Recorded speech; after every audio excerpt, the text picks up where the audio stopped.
Exorcism has fascinated and frightened people for centuries. It's the practice of casting out what is believed to be an evil spirit or demon from a person, place, or object.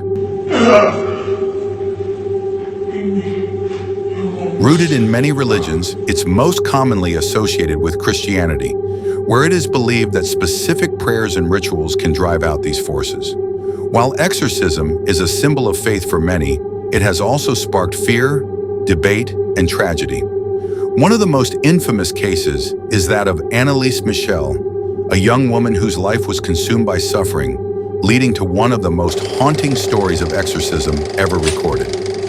Anneliese Michel was born on September 21, 1952, in Liebelfing, Bavaria, West Germany, to a devout Catholic family. Her parents, Joseph and Anna Michel, were known for their strict religious beliefs.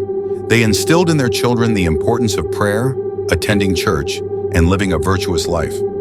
As a child, Anneliese was bright and kind-hearted. She was deeply religious, even attending Mass multiple times a week. Those who knew her described her as quiet, polite, and diligent in her studies. For many years, her life was like any other child's, filled with school, family, and faith. But everything began to change in 1968, when she was just 16 years old. Anneliese suddenly started experiencing strange symptoms. At first, it was small things. She complained of feeling unwell, and she seemed tired more often. Then something more frightening happened. She began to have seizures. One day, Anneliese was at school when she collapsed. Her body shook uncontrollably and she couldn't speak. It was terrifying for her classmates and teachers, who rushed to get help. After the episode, she was taken to a doctor and later diagnosed with temporal lobe epilepsy. This condition can cause seizures, hallucinations, and changes in behavior. At first, her family hoped that medication would help. Anneliese was prescribed anti-seizure drugs, including Dilantin, but the symptoms didn't go away. In fact, they worsened. She began to report strange experiences. She told her family she heard voices whispering to her, saying she was damned and would rot in hell.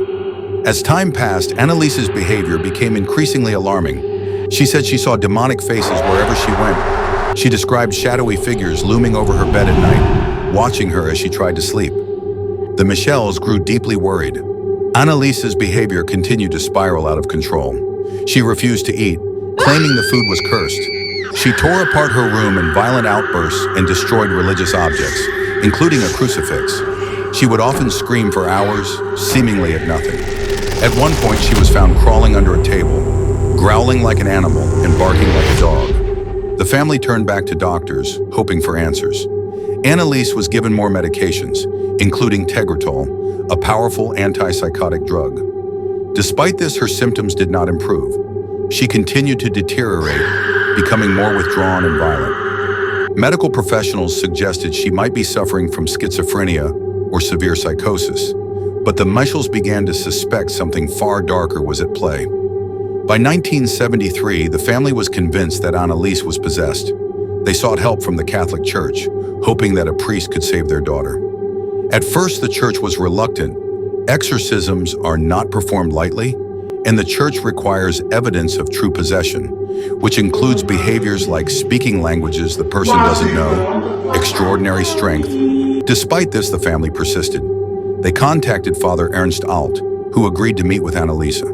He believed her case was genuine and began advocating for an exorcism. In 1975, after much deliberation, the church granted permission. Father Arnold Renz joined Father Alt, and together they began the exorcism rituals.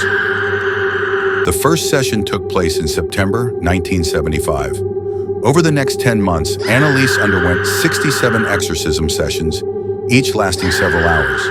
The priest performed the Ritual Romanum, the traditional Roman Catholic exorcism rite, which involves prayers, holy water, and commands for the demon to leave.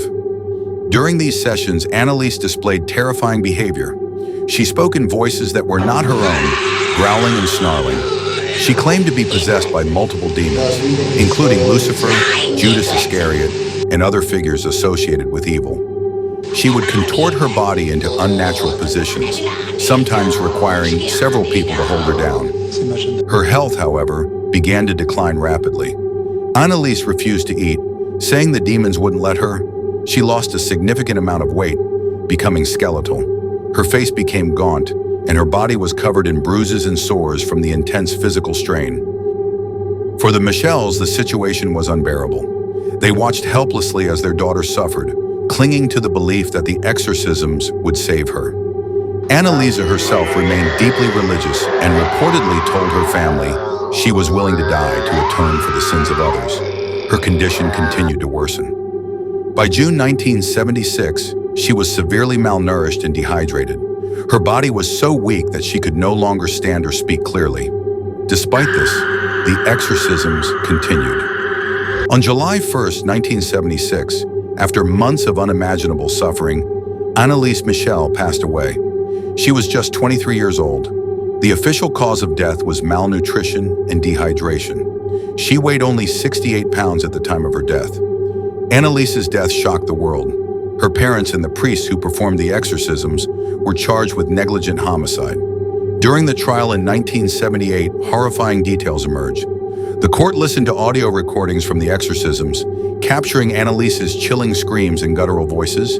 The defense argued that Anneliese had been possessed and that the priests were trying to save her soul. The prosecution claimed that her death could have been prevented if medical help had been prioritized.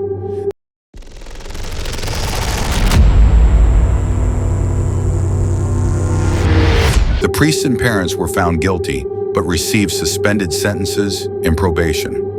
Anneliese Michel's story remains one of the most famous and controversial cases of exorcism in history. It raises important questions about faith, mental health, and responsibility. How do we distinguish between spiritual beliefs and medical realities? And what happens when those lines are blurred? For many, her story is a cautionary tale about the dangers of ignoring science in favor of superstition. For others, it's a haunting reminder of the power of belief and the lengths people will go to protect their faith. Today, Anneliese's grave has become a site of pilgrimage for those who believe she was a saint who died to save others. Her story continues to inspire debates, documentaries, and films, ensuring that her tragic life will never be forgotten.